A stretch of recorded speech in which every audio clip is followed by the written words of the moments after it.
Kabanata 951. Noong una ay sa pamamagitan lamang ng salita na itinuro ni Leon kay Luisa ang pamamaraan ng dalagang mahiwaga, kaya hindi niya masabi kung may mali sa paraan ng pagsasanay ni Luisa o kung nakalimutan lamang nito ang ilang bahagi ng pamamaraan. Kailangan niyang suriin ang dalawang bagay. Sige kung gayon, sinimulan ni Luisa na bigkasan ang pamamaraan. Pagkatapos ay pinaggana niya ang kanyang lakas at nagsimulang magsanay. Sa ilalim ng kama nakaramdam ng paghamak si Ruth nang marinig niyang bigkasan ni Luisa ang pamamaraan. Nakita niya na nasa mataas na antas ng natamo pa lamang si Luisa. Kahit hindi niya alam kung anong antas ng pamamaraan ang pamamaraan ng dalagang mahiwaga, tinatansya niyang mahigit 10 taon na itong nagsasanay mula pa noong bata pa ito. Gayunpaman nasa mataas na antas ng natamo pa lamang si Luisa. Ibig sabihin ng pamamaraan ng dalagang mahiwaga ay tiyak na hindi mataas na antas ng pamamaraan. Sa pinakamataas ay isa lamang itong walang kwentang pamamaraan ng unang antas. Ang pamamaraan ng unang antas ay masyadong mababa. Kahit gamitin ito habang buhay ay hindi makakayang maging pinakamataas na dalubhasa. Si Ruth ay isa ng pinakamataas na dalubhasa, kaya walang paraan na magugustuhan niya ang isang pamamaraan ng unang antas. Sa huli hindi niya itinuring na mahalaga ang pamamaraan ng dalagang mahiwaga. Luisa, mayroong problema sa daloy ng iyong lakas. Hayaan mong tulungan kita. Mabilis na natukoy ni Leon kung saan ang problema. Pagkatapos ay maingat niyang itinuro kay Luisa at muling binigkas ang buong pamamaraan ng dalagang mahiwaga. Sa bawat bahagi na binanggit niya, ipinaliwanag niya ng detalyado ang kahulugan nito. Dahil sa kanyang minana mula sa kanyang mga ninuno at sa paraan ng kanyang pagpapaliwanag naging napakadali itong maunawaan. Habang nakikinig sa paliwanag ni Ruth nakaramdam ng pagkadismaya si Ruth. Hindi naman niya itinuring na mahalaga ang pamamaraan ng dalagang mahiwaga, ngunit binigkas ito ni Leon at ipinaliwanag sa paraang madaling maunawaan. Dahil sa kanyang pambihirang kakayahan sa sining ng pakikipaglaban, mahirap para sa kanya na hindi ito kabisaduhin. Anong uri ng walang kwentang pamamaraan ito? Sumaisenghal si Ruth nang may paghamak. Nagtataka siya kung dahil ba lamang sa pagkabagot sa ilalim ng kama o mayroong kakaibang kapangyarihan ang pamamaraan ng dalagang mahiwaga. Ang panloob na lakas sa kanyang katawan ay tila gumising. Nagsimula itong kumilos ng kusa nang hindi niya kontrolado habang binibigkas ni Leon ang lahat. Ano ang nangyayari? Nang maramdaman ang daloy ng lakas sa kanyang katawan nagulat si Ruth. Mabilis niyang sinubukang pakalmihan ang sarili at pigilan ang kanyang tunay na lakas. Ang kanyang kasalukuyang pamamaraan ay ang pamamaraan ng pinakamataas na antas na pag-aari ng pamilyang Collins. Kung ang pamamaraan ng dalagang mahiwaga ang pamamaraan ng kapangyarihan ni Leon, hindi sana siya mag-aatubiling pag-aralan ito. Gayunpaman tiyak na niya na ang pamamaraan ng dalagang mahiwaga ay isa lamang walang kwentang pamamaraan ng unang antas. Siya ay isang pinakamataas na dalubhasa at ang paggamit ng ganitong pamamaraan ay makasasama lamang sa kanya. Ngunit bago pa niya mapigilan ang kanyang lakas may nangyaring nakagulat sa kanya. Habang dumadaloy ang kanyang lakas ang mga dumi sa loob nito ay tila pilit na inilalabas, kaya ang kanyang lakas ay naging napakadalisay. Habang mas dalisay ang lakas ng isang tao mas mabilis siyang lumalakas at mas marami ang kanyang makakamit sa hinaharap. Dahil ang pamamaraan ng pamilyang Collins ay hindi angkop sa mga babae, pilit na ginamit ni Ruth ang pamamaraan ng kanyang pamilya sa loob ng mahabang panahon. Maraming dumi sa kanyang lakas higit pa sa karaniwang tao. Kung hindi dahil sa kanyang pambihirang kakayahan, hindi siya sana naging pinakamataas na dalubhasa. Gayunpaman ang pamamaraan ng dalagang mahiwaga ay nagawang alisin ang lahat ng dumi sa kanyang lakas. Mayroon lamang isang posibilidad. Ibig sabihin ang pamamaraan ng dalagang mahiwaga ay mas mataas na antas kaysa sa pamamaraan ng kanyang pamilya, at napakaangkop sa kanyang katawan. Maaari bang ang pamamaraan ng dalagang mahiwaga ang pamamaraan ng kapangyarihan ni Leon? May napagtanto si Ruth. Alam niyang hindi maaaring magkaroon ng pamamaraan ng kapangyarihan sina Luisa at ang pamilyang Young. Nang mapagtanto niyang mas malakas ang pamamaraan ng dalagang mahiwaga kaysa sa mga pamamaraan ng pamilyang Collins at ng mga Young, madali para sa kanya na hulaan na tiyak na itinuturo ni Leon ang kanyang pamamaraan ng kapangyarihan kina Luisa at Iris. Tila napakalaki ng pakinabang ko sa pagkakataong ito. Matapos malaman ang katotohanan, labis na nagalak si Ruth. Pagkatapos noon hindi na niya minaliit ang pamamaraan ng dalagang mahiwaga. Mabilis niyang ibinigay ang kanyang buong atensyon upang kopyahin ito at nagsimulang magsanay. Napakahusay. Hindi ko binigo ang aking lolo. Sa wakas nakuha ko rin ang pamamaraan ng kapangyarihan ni Leon. Labis na nasasabik si Ruth habang nakikinig ng palihim. Hindi niya inaasahang makukuha niya ang pamamaraan ng ganito kadali, kahit na naghirap siya ng husto sa paghahanap nito sa silid ni Leon. Malinaw kung gaano siya nasasabik at nagalak. Gayunpaman mabilis na napagtanto niyang hindi na siya makangiti pa. May mas nakakagulat pang nangyari. Habang ipinapaliwanag ni Leon ang pamamaraan ng dalagang mahiwaga, halos lahat ng dumi sa kanyang katawan ay nawala. Napakabilis ng kanyang pag-unlad. Ito ay hindi bababa sa ilang 10 beses na mas mahusay kaysa sa pamamaraan ng kanyang pamilya. Sa maikling sandali lamang ang lakas sa kanyang katawan ay lubos na lumakas. Ang mas nakagugulat pa ay ang katotohanang naging napakadalisay ng kanyang lakas. Mabilis siyang nakarating sa hangganan at nagsimulang magpakita ng palatandaan ng pag-unlad. Kaya hindi ito pamamaraan ng kapangyarihan. Ito ay isang kahanga-hangang ganap na pamamaraan. Paano iyon posible? Labis na nagulat si Ruth. Labis siyang nasasabik at halos hindi na makapaghintay. Kahit na hindi pa siya nakagamit ng pamamaraan ng kapangyarihan, at hindi pa nakakakita ng ganap na pamamaraan, alam niya ang tungkol sa mga ito. Mula sa bilis ng pag-unlad at kadalisayan ng lakas, masasabi ng isang nag-aaral ng sining ng pakikipaglaban kung anong antas ang isang pamamaraan. Dahil sa kadalisayan ng pamamaraan ng dalagang mahiwaga at sa bilis nito, halos tiyak na si Ruth na ito ay hindi bababa sa isang ganap na pamamaraan. Kung hindi ay hindi siya makakapag-unlad ng ganito kabilis. Hindi mabuti. Kung tataas ang antas ko dito, mabubunyag ako. Nagbago ang mukha ni Ruth. Nasa ilalim siya ng kama ni Leon at gumagawa ng isang nakakahiyang bagay. Kung siya ay uunlad, ang lakas sa kanyang katawan ay tiyak na lalabas. Dahil sa kakayahan ni Leon, tiyak na hindi ito makakaligtas sa kanyang pansin.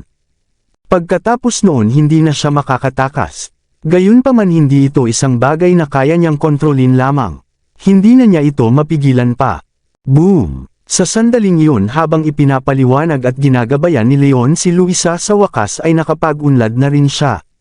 Ang lakas sa kanyang katawan ay nagsimulang tumaas at nakarating siya sa rurok ng antas ng natamo. Napakahusay. Luisa, sa wakas nakapag-unlad ka na. Masayang ngiti sa mukha ni Iris. Halos mawala ng kontrol si Luisa kanina na labis na nakabahala kay Iris.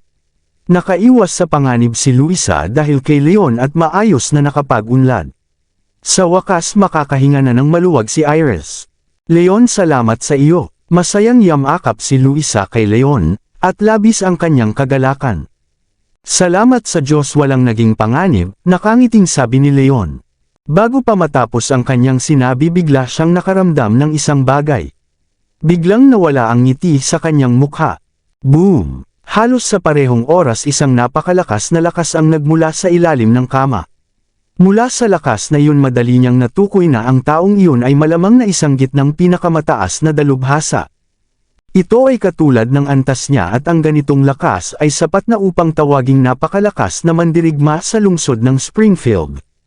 Sino ang palihim na nagmamanman? Lumabas ka ngayon din. Matapos ang gulat, nagalit si Leon. Inipon niya ang kanyang lakas at inatake ang kama. Bang! Mabilis na nakatugon si Ruth. Mabilis siyang gamulong palabas ng kama at naiwasan ang karamihan sa atake ni Leon. Hindi na siya lumingon pa at tumakbo patungo sa pinto. Hindi yun magiging madali. Nang isi si Leon at ginamit ang doble atake at sinuntok ang likod ni Ruth. Alam ni Ruth kung gaano kalakas si Leon kaya hindi siya nag-atubiling harapin ang atake ng direkta. Mabilis siyang umiwas at naiwasan ang atake ni Leon. Gayunpaman ang pag-iwas ay naging dahilan upang harangan ni Leon ang kanyang daanan. Kasabay noon napilitan siyang humarap sa tatlo at nabunyag ang kanyang pagkakakilanlan. Ruth, ikaw ba yan? Nagulat si Leon at hindi makapaniwala sa kanyang mga mata. Hindi niya kailanman inaasahang ang palihim na nagmamanman sa ilalim ng kanyang kama ay si Ruth. Ito ay lubos na hindi inaasahan. Ruth, bakit ka nandito? Nagulat din sina Iris at Luisa nang makita si Ruth. Hindi nila maunawaan kung bakit nagtatago si Ruth sa ilalim ng kama ni Leon. Iyon, maniniwala ba kayo kung sasabihin kong nagkataon lamang akong dumaan? Nakangiting nahihiya si Ruth. Siya ay isa sa 4 na pinakamagagandang babae sa lungsod ng Springfield. Tila siya isang diyosa sa paningin ng marami, ngunit nahuli siyang parang magnanakaw. Hindi niya maiwasang mamula sa hiya. Anong kalokohan? Ruth, ikaw ang panganay na anak ng pamilyang Collins at isa sa mga makapangyarihang tao. Hindi ka ba nahihiya na magtago sa ilalim ng kama ng isang lalaki? Pagsaway ni Leon, medyo naguluhan siya at hindi alam ang layunin ni Ruth. Mayroon bang hilig si Ruth na manmanan ang mga lalaki? Maaaring may iba siyang layunin. Sinabi ko na sa inyo. Nagkataon lamang akong dumaan sa inyong silid, ngunit natakot akong magkamali kayo ng akala kaya nagtago ako sa ilalim ng kama, lalo pang namula si Ruth. Sinubukan niyang magpaliwanag ngunit hindi ito kapanipaniwala. Siyempre hindi sa kanya naniwala si Leon. Sinabi niya nang may pagkainis, bakit ka nagtago sa aking silid ng walang dahilan? Ano ang iyong layunin? Wala akong layunin. Maniwala kayo sa inyong gusto. Aalis na ako ngayon. Ituloy ninyo ang inyong ginagawa. Naghanda si Ruth na umalis. Akala mo ba papayagan kitang umalis? Malamig na sabi ni Leon. Mabilis niyang hinawakan ang braso ni Ruth. Hanggat hindi niya nalalaman ang tunay na layunin ni Ruth, hindi niya ito papayagang umalis. Umiwas muli si Ruth. Leon, huwag mo akong subukan. Ang tunay mong lakas ay nasa simula pa lamang ng antas ng pinakamataas na dalubhasa. Kung pipilitin mo ako, huwag mo akong sisihin kung hindi na ako magiging magalang. Sabi ni Ruth nang may pagkainis. Gayunpaman sa katotohanan wala siyang tiwala sa kanyang lakas. Kahit kilalang kilala na ang lakas ni Leon ay nasa antas na ng rurok ng pinakamataas na dalubhasa, at nakita niya mismo na nakarating si Leon sa simula ng antas na iyon. Walang paraan na ito ay peke. Ang tunay na lakas ni Leon. Nasa simula ba ito ng antas ng pinakamatataas o siya ay isang rurok ng pinakamataas na dalubhasa? Hindi niya maunawaan. Akala mo ba nagbibiro ako? Labis na nagalit si Leon. Pinigilan niya ang kanyang galit at mababang tinig na sinabi, Ruth, binabalaan kita. Limitado lamang ang aking pagtitimpi. Binibigyan kita ng huling pagkakataon. Sabihin mo ang iyong tunay na layunin o ikaw ang magtitiis sa kahihinatnan. Sige, papayagan na lang kita ngayon. Suminghal si Ruth at tumalikod upang umalis. Mabuti kung gayon, ikaw ang naghiling nito. Galit na galit si Leon. Sinuntok niya ito nang may napakalakas na lakas at mabilis na inatake si Ruth. Hindi mo alam ang iyong lugar. Tingnan natin kung totoo kang nasa rurok ng pinakamataas o nasa antas ng una ka lamang. Nagngisi si Ruth. Sinuntok niya ito at inipon ang kanyang lakas habang mabilis na inatake si Leon. Kung noong una ay hindi siya kailanman mangangahas na harapin si Leon ng direkta. Gayunpaman pinaghihinalaan niya na nasa simula lamang ng antas ng pinakamalakas si Leon, kaya nais niyang subukan ito. Bang! Sa malakas na pagtama, hindi man lang gumalaw ang katawan ni Leon. Sa halip na mutla si Ruth at umatras ng ilang hakbang, ngunit hindi naman siya nasaktan. Mas malakas ka pa kaysa sa nasa simula ng antas ng pinakamataas. Hindi ka rin naman rurok ng pinakamataas na dalubhasa. Ano ba ang nangyayari? Nagulat si Ruth. Pakiramdam niya ay wala siyang maintindihan. Matapos ang pagtatama kay Leon, alam na niya kung gaano kalakas si Leon. Si Leon ay nasa antas lamang ng isang gitnang pinakamataas na dalubhasa. Bahagyang mas malakas si Leon kaysa sa kanya, ngunit malayo siya sa rurok ng pinakamataas na dalubhasa. Inakala niya na si Leon ay nasa simula ng antas ng likas o rurok, ngunit naging gitna ng pinakamataas na dalubhasa pala ito. Ang antas ni Leon ay hindi maunawaan. Hindi pa siya nakarinig ng katulad nito noon. Labis siyang naguluhan. Kakaiba. Bakit ka isang gitnang pinakamataas na dalubhasa? Nagulat din si Leon at napansin ang hindi tama. Alam niya kung gaano kalakas si Ruth. Si Ruth ay nasa simula pa lamang ng antas ng pinakamataas na dalubhasa, ngunit bigla siyang naging gitnang pinakamataas na dalubhasa. Nang isipin niya na binigkas niya ang pamamaraan ng dalagang mahiwaga kay Luisa kanina, At ang katotohanang nasa ilalim ng kama si Ruth nang biglang lumakas ang lakas nito, agad na naunawaan ni Leon. Tiyak na palihim na pinag-aralan ni Ruth ang pamamaraan ng dalagang mahiwaga, kaya lubos na lumakas ang kanyang lakas. Iyon ang dahilan kung bakit lumabas ang kanyang lakas. Ruth, kaya pala pumasok ka ng palihim upang pag-aralan ang pamamaraan ng dalagang mahiwaga. Ano iyon? Hindi ko naiintindihan ang sinasabi mo. Sabi ni Ruth habang nagkukunwaring kalmado. Sinubukan niyang umiwas sa usapan. Tumanggi ka bang aminin? Mabuti kung gayon pipilitin kitang umamin. Kumislap ang mata ni Leon. Biglang napuno ng pagnanais na pumatay ang kanyang mga mata. Pagkatapos noon hindi na siya nag-atubili at muling ginamit ang doble atake. Ang kanyang mga kamao ay puno ng napakalakas na lakas habang mabilis na inatake si Ruth. Maraming salamat sa lahat ng sumusubaybay. Please subscribe and follow my YouTube and Facebook channel, Filipino Novel. Maraming salamat po. Kabanata 955. Ikaw, nagulat si Ruth. Sinuntok niya ito at halos hindi niya napigilan ang unang atake ni Leon. Pagkatapos noon mabilis siyang umatras at halos naiwasan ang ikalawang suntok ni Leon. Hindi tumigil si Leon sa pag-atake at agad na humabol kay Ruth. Ang dalawa ay mabilis na naglaban. Kahit na sina Leon at Ruth ay parehong gitnang pinakamataas na dalubhasa, si Leon ay may doble atake na walang katapat sa kanyang antas. Sa kabilang banda si Ruth ay bagong naging gitnang pinakamataas na dalubhasa. Hindi pa niya napapatatag ang kanyang lakas, kaya natural na hindi siya kalaban ni Leon. Bago pa man umabot sa 10 pagtama nasa dahadaw na siya. Wala na siyang magawang laban. Leon, masama kang tao. Nais mo ba akong patayin upang hindi ako makapagsalita? Galit na sabi ni Ruth. Nakita niya na ang lahat ng atake ni Leon ay nakamamatay. Hindi ito nag-atubili at talagang nais siyang patayin. Tama iyon. Ikaw ang may kasalanan dahil nalaman mo ang bagay na hindi mo dapat malaman. Ang mga patay lamang ang makapagtatago ng lihim habang buhay. Malamig na sabi ni Leon habang hindi tumitigil sa pag-atake. Ang ganap na pamamaraan ay isang napakahalagang kayamanan sa mundo ng sining ng pakikipaglaban. Sa tuwing lumalabas ang ganap na pamamaraan ay sumusunod ang madugong labanan. Masyado itong mahalaga, kaya hindi niya maaaring hayaang malaman ito ng iba. Hindi sinasadyang natutunan ni Ruth ang pamamaraan ng dalagang mahiwaga. Kung ibubunyag niya ito, tiyak na papatayin si Leon. Maging sina Iris at Luisa ay hindi makakaiwas dito. Para sa kanila at sa kanyang sarili hindi maaaring palayain ni Leon si Ruth.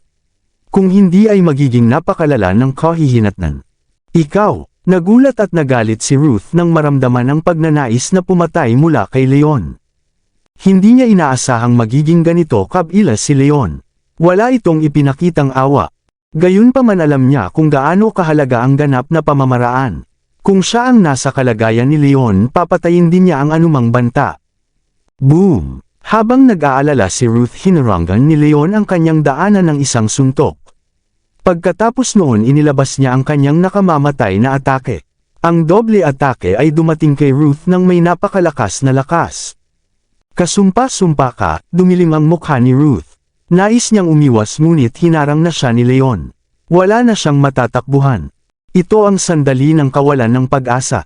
Napilitan siyang lumaban pa balik at sinubukang pigilan ang atake ni Leon. Bang! Sa malakas na pagtama tinalabanan ng atake ni Leon ang lakas ni Ruth. Ang ikalawang suntok ay tumama mismo sa dibdib ni Ruth. Nagsuka si Ruth ng dugo at umatras ng ilang hakbang. Samandal siya sa pader at halos hindi na makatayo. Tumuloy si Leon pasulong. Bago pa makatugon si Ruth ay hawak na ni Leon ang leeg nito. Kung gagamit siya ng kaunting lakas mababali agad ang leeg ni Ruth. Hindi. Labis na natakot si Ruth. Ruth, patawad. Napilitan lamang ako. Umaasa akong hindi mo ako sisisihin sa aking ginawa.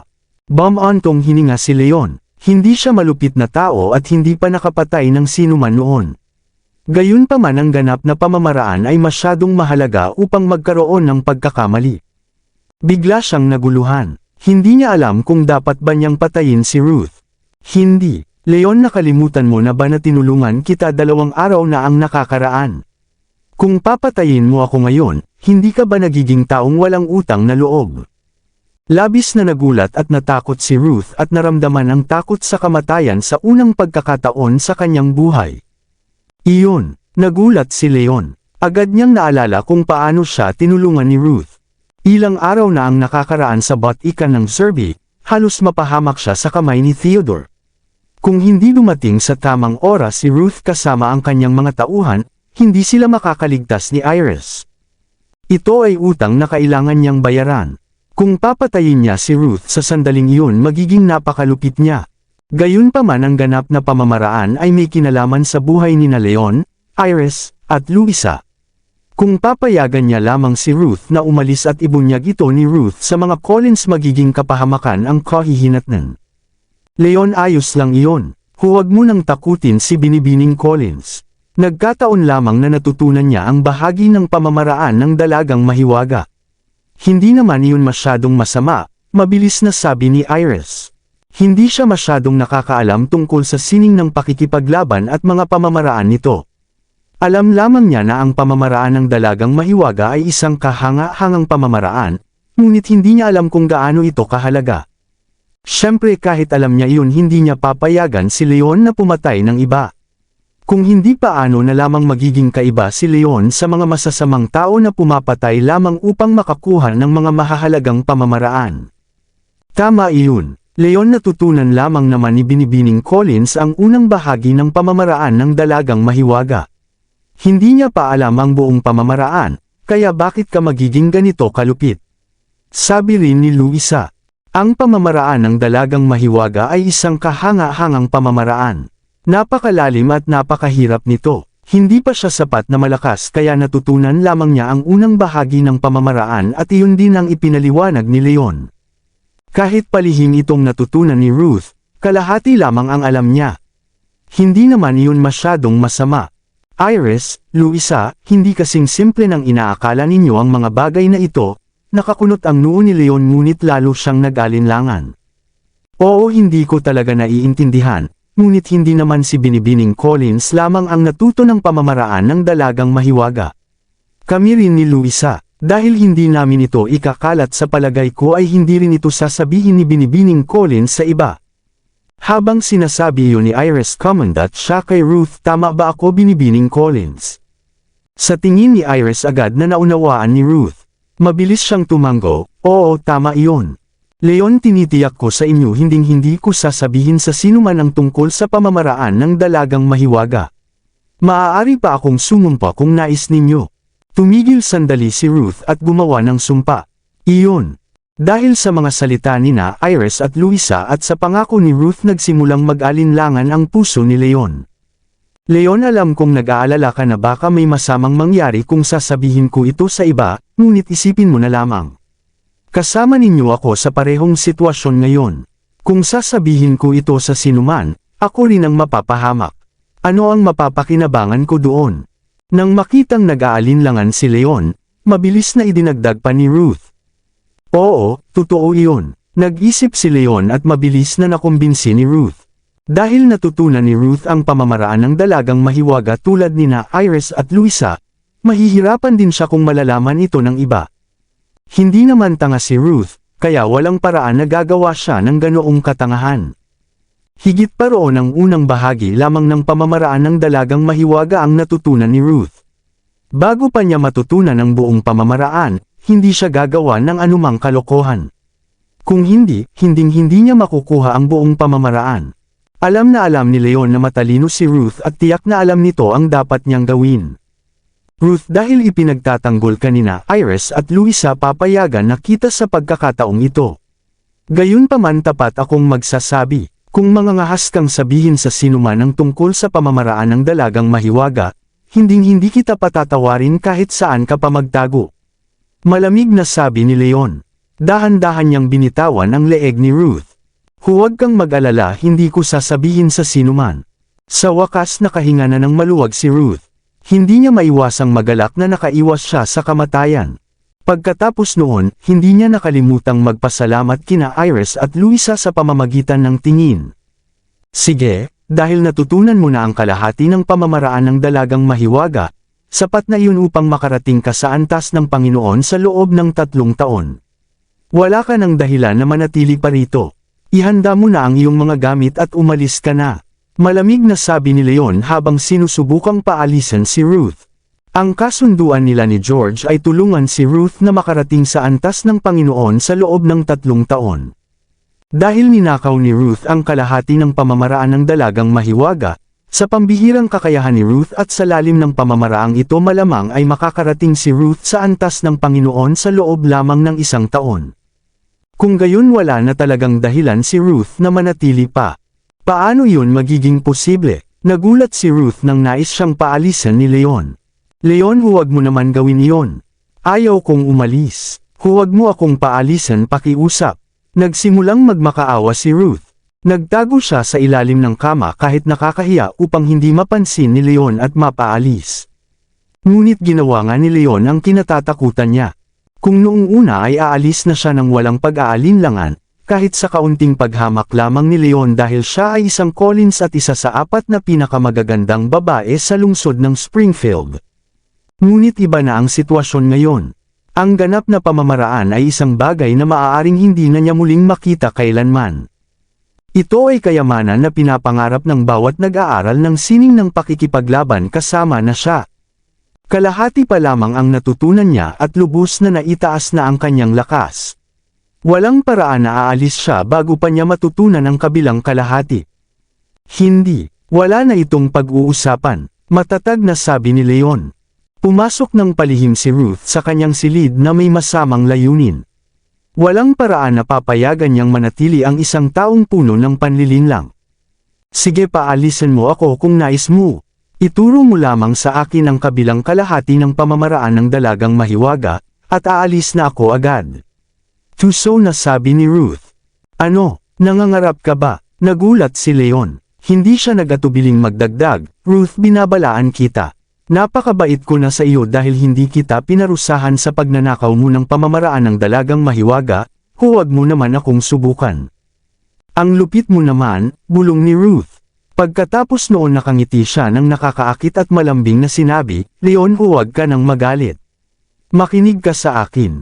Napakarami mong kaaway ngayon. Lahat sila ay nais kang patayin. Kung mananatili ako dito, mag-aalala sila sa pamilyang Collins at hindi sila mangangahas na gumawa ng anumang masama sa iyo.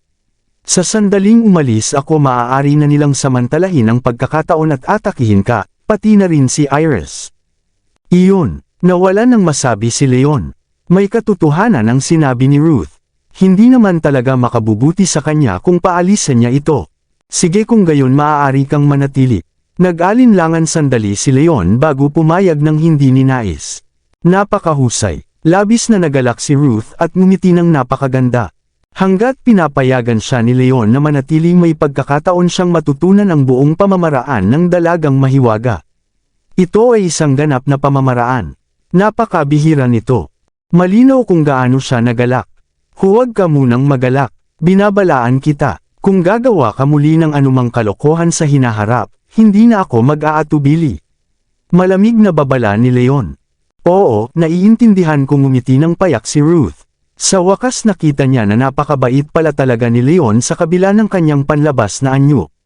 Hindi naman talaga balak ni Leon na patayin siya mula sa simula, kung hindi ay patay na siya ngayon. Sa huli tinakot lamang siya ni Leon, kaya hindi niya pinansin ang babala nito. Sige, nakapag-unlad na ako. Hindi ko pa napapatatag ang aking lakas. Kailangan kong magsanay. Nang makitang naayos na nina Leon at Ruth ang lahat, umupo si Luisa at masigasig na nagsimulang magsanay. Kailangan ko rin iyon. Umupo rin si Ruth. Ruth, maaari mo namang gawin iyon sa iyong sariling silid. Bakit ka pa nananatili dito? Sabi ni Leon nang may pagkainis. Masaya dito. Marami tayong kasama. Magsasanay na lang ako kasama ninyo sa hinaharap. Sabi ni Ruth. Alam na alam niya na hindi basta-basta ibibigay ni Leon ang natitirang bahagi ng pamamaraan ng dalagang mahiwaga. Kailangan niyang magsanay kasama ang tatlo upang mas madali niyang makuha ang buong pamamaraan. Nadismaya si Leon nang makitang walang balak umalis si Ruth, ngunit wala na siyang magagawa pa. Pagkatapos noon umupo na rin siya at nagsimulang magsanay upang patatagin ang kanyang lakas. Sa kabilang banda ang hilagang hari na si Harold at si Jacob ay nag-uusap tungkol sa kung paano haharapin si Leon. Matapos tulungan ni Ruth si Leon na talunin si Theodore 2 araw na ang nakakaraan, inanunsyo na ng mga Collins na paprotektahan nila si Leon sa loob ng 3 taon. Sa panahong yun sinumang gumawa ng masama kay Leon ay ituturing nilang kaaway. Dahil dito nanahimik na lamang si Harold at hindi nang ahas na gumawa ng anumang hakbang. Kasumpa-sumpa, alam na alam ng mga Collins ang aming alitan kay Leon, ngunit nang ahas pa silang sabihin na paprotektahan nila ito. Sobra na ito, galit na hinampas ni Harold ang mesa. Dad, ano ang gagawin natin? Masyadong mahaba ang 3 taon. Kung maghihintay pa tayo, baka huli na ang lahat. Sabi ni Jacob nang may pag-aalala. Alam niya kung gaano kalakas si Leon. Sa ganito kabata ay rurok na ng pinakamataas na dalubhasa na ito. Siya ang pinakamalakas sa mga kabataan sa lungsod ng Springfield. Dahil sa pambihirang kakayahan ni Leon kung bibigyan nila ito ng 3 taon maaaring makarating pa ito sa antas ng Panginoon. Kung mangyari yun mas mahihirapan na silang harapin si Leon. Alam ko, hindi tayo makakapaghintay ng ganito katagal. Kailangan kong gawin ang lahat upang mapaksa si Leon para sa ating kinabukasan. Madilim ang mukha ni Harold. Nakaikot ang kanyang mga kamay sa likuran habang naglalakad ng pabalik-balik at malalim ang iniisip. Dad, mayroon akong magandang plano. Biglang may naisip si Jacob. Ano ang iyong plano? Huminto si Harold at tiningnan ang kanyang anak. Mas mahirap iwasan ang palihim na atake. Mapanlin lang si Leon at mahirap harapin, ngunit maaari nating si Iris ang gawing target. Siya ang kasintahan ni Iris. Hanggat makukuha natin si Iris mahuhulog siya sa anumang bitag na ihahanda natin. Nakangiti ng masama si Jacob. Oo, magandang ideya iyan. Gayunpaman kasalukuyang kasama ni Iris si Ruth. Kung si Iris ang ating target maaaring madamay din si Ruth. Kung gayon maaari tayong maging kaaway ng mga Collins. Hindi yan magandang ideya, madilim na sabi ni Harold. Kahit unti-unti na niyang nasa ilalim ng kanyang kontrol ang mga Youngs at hindi naman siya masyadong takot sa mga Collins, ayaw niyang makipaglaban sa kanila sa sandaling iyon. Sa ngayon ay hindi pa tamang oras para sa ganap na paglalaban ng 2 panig. Kung gayon, ano ang gagawin natin? Nawala ang ngiti sa mukha ni Jacob at medyo nadismaya. Huwag kang mag-alala, maganda naman ang iyong ideya. Kailangan lamang natin itong baguhin ng kaunti at maghanda ng bitag. Nagngisi si Harold. Kumislap ang masamang tingin sa kanyang mga mata. Sa Dragon Bay Villas naghanda ang masarap na hapunan. Sabay-sabay na umupo sina Leon, Iris, Louisa at Ruth upang kumain. Kakaiba, nasaan si Theo? Bakit ko siya hindi makita? Nagulat si Louisa at tumingin sa paligid nang mapansin niyang wala si Gilbert buong hapon. Maaaring naghahanap ng impormasyon tungkol sa kay Lolo, nag-alinlangan si Iris. Mukha siyang nag-aalala. Napansin ni Leon ang pag-aalala ni Iris at nagtanong, Iris, nag-aalala ka ba tungkol kay Elder Young? Oo, nag-iisa ang lolo ko sa mga Youngs ngayon. Hindi ko alam kung kumusta na siya, sabi ni Iris nang may pag-aalala. Nagkasakit at nawala ng malay si Elder Young. Noong nasa pamilya pa siya, siya ang nag-aalaga sa kanyang lolo. Siya ang nagbibigay ng gamot dito araw-araw sa pag-asang magigising ito. Gayunpaman pinalayas na siya kasama ang kanyang ama. Higit pa roon ay kaaway na sila ni Daisy. Hindi niya alam kung may nag-aalaga pa ba kay Elder Young. Karaniwan lamang na mag-alala siya ng ganito. Huwag kang mag-alala, si Elder Young ang dating pinuno ng mga Youngs, kaya sa palagay ko ay hindi siya sasaktan ng mga ito, pagpapakalma ni Leon. Oo, alam ko, ngunit si Daisy ay mapanlin lang. Maaaring hindi niya maayos na inaalagaan ang lolo. Ako at si Dad ay umaasang makukuha na namin si Lolo. Bumantong hininga si Iris at puno ng pag-aalala ang kanyang tinig. Hindi ba't simple lamang iyon? Sabi ni Ruth nang walang pag-aalala, si Elder Young ang lolo mo at ama ni Theo Gilbert. Pinalayas man kayo, hindi nababago ang inyong ugnayan bilang pamilya. Dad, nakabalik ka na. Saan ka galing kanina? Tumayo si Iris upang salubungin ito. Sumunod din sina Leon at ang iba pa. Nakipagkita ako kay Jonah. Nangako siyang tutulungan akong makuha ang inyong lolo, maikling ipinaliwanag ni Gilbert. Wala siya sa bahay buong hapon dahil inalam niya ang kalagayan ng kanyang ama. Kahit hindi na siya bahagi ng pamilya, isa pa rin siyang direktang kamag-anak. Hindi may kakaila ang kanyang ugnayan sa pamilya. Si Jonah Young ay kamag-anak mula sa ibang sangay at pinsan ni Gilbert. Dahil sa ugnayan ng pamilya, maraming sinabi si Jonah kay Gilbert tungkol sa kalagayan ni Elder Young. Kabanata 960. Kung nag-aalala kayo na nasa pamilya pa rin si Elder Young, pumunta na lamang kayo at hilingin siya. Hindi namin magagawa iyon. Sinubukan na namin ngunit tumatanggi si Daisy na ipaalas siya sa amin. Umiling si Iris at medyo nadismaya. Agad na humingi sina Gilbert at Iris na ibigay sa kanila si Elder Young noong pinalayas sila, ngunit tinanggihan sila ni Daisy. Pagkatapos noon hindi pa rin tinatanggap si Gilbert. Ilang beses siyang pumunta sa pamilya upang magtanong tungkol kay Elder Young at naghahanap ng pagkakataong mailabas ito ng palihim. Gayunpaman handa na si Daisy. Inilipat na niya si Elder Young sa ibang silid at naglagay ng mga bantay. Hindi naman gaanong malakas si Gilbert kaya hindi siya nagtagumpay. Kasumpa-sumpa ang babaeng iyon. Sadyang pinapahirapan kayo. Galit na hinampas ni Leon ang mesa. Karaniwan lamang na nais nina Iris at Gilbert na alagaan si Elder Young dahil sa kanilang ugnayan. Ngunit sadyang pinipigilan ito ni Daisy. Napakababa ng ugali nito. Siyempre hindi alam ni Leon na hindi lamang pagpapahirap ang layunin ni Daisy, kundi may iba pa itong dahilan. Leon, napakalakas mo. Mas malakas ka pa kaysa sa aking ama. Maaari mo ba kaming tulungan na makuha si Lolo? Tumingin si Iris kay Leon ng may pag-asa. Alam niyang napakalakas ni Leon. Kung magtutulungan si Leon at ang kanyang ama maaari nilang mailabas si Elder Young ng palihim. Higit pa roon mula noong iniligtas siya ni Leon noong nakaraan, lalo niyang pinagkatiwalaan ang kahanga-hangang kakayahan ni Leon sa paggamot. Kung makukuha nila si Elder Young, maaari pa itong pagalingin ni Leon. Sisikapin ko ang aking makakaya, sabi ni Leon nang hindi masyadong nagtitiwala. Tulad ng mga Shear, ang mga Young ay isa sa 4 na makapangyarihang pamilya sa lungsod ng Springfield. Tiyak na mayroon silang mahigpit na pagbabantay. Gayunpaman malaki ang pagkakaiba ng dalawang lugar para sa kanya. Matagal siyang nanatili sa mga Shear, kaya alam niya kung paano ang pagbabantay doon. Hindi naman mahirap para sa kanya na pumasok doon ng palihim. Iba ang mga Young. Hindi niya alam ang kalagayan sa loob. Higit pa roon sadyang naglagay si Daisy ng mga bantay kay Elder Young. Napakahirap para sa kanya na mailabas ito nang walang nakakaalam. Hindi na kailangan. Iris, nakahanap na ako ng paraan upang makuha ang iyong lolo. Sa sandaling iyon narinig ang tinig ni Gilbert. Pumasok siya mula sa labas.